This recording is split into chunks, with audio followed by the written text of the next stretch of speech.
बस रखियो बला। बिस्मिल्लाहिर्रहमानिर्रहीम।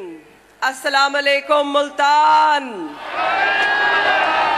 आज आई थी तो मैं आपसे 11 तारीख पे होने वाली ज़िमनी इंतखाब की बात करने, मगर आते आते पता चला कि ठप्पे लगने से पहले ही वो दुम दबा के भाग गए।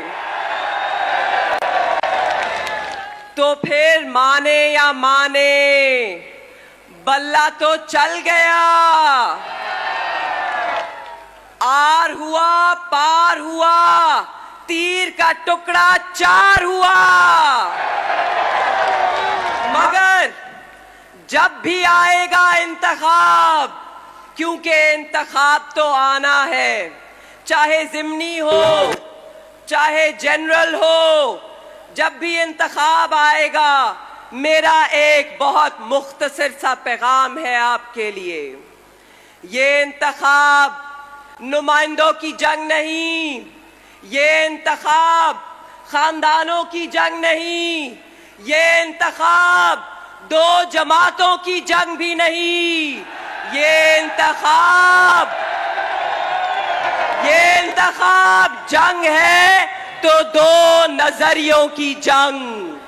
और आज आपने फैसला करना है कि आप किधर खड़े हैं, किसके साथ खड़े हैं।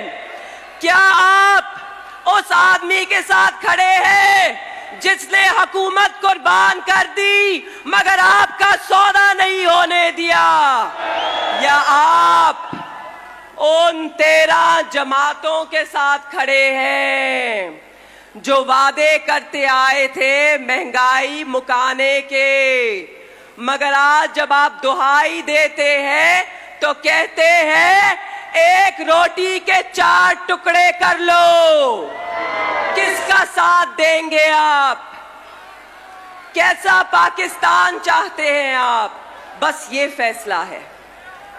अगर आपको ये फैसला करना है, क्या आप डट के खान साहब के साथ खड़े होंगे, साथ देंगे, डरेंगे तो नहीं, घबराएंगे तो नहीं, झुकेंगे तो नहीं, डट जाओगे, दोगे साथ तो लगाओ फिर नारा आई आई आई आई आई आई।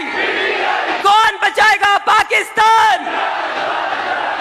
जी हाँ, इमरान खान साहब ही बचाएंगे पाकिस्तान, क्योंकि इस अवाम ने फैसला कर लिया है कि ये खान साहब के साथ मिलकर नया पाकिस्तान बनाना चाहते हैं।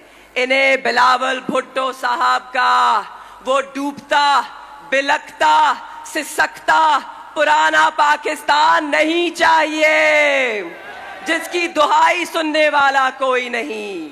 तो बता दो इन्हें कि हम यहीं खड़े हैं, जब भी इंतखाब कराना है करा ले, ठप्पा लगेगा तो सिर्फ बल्ले पे लगेगा, ठप्पे पे ठप्पा,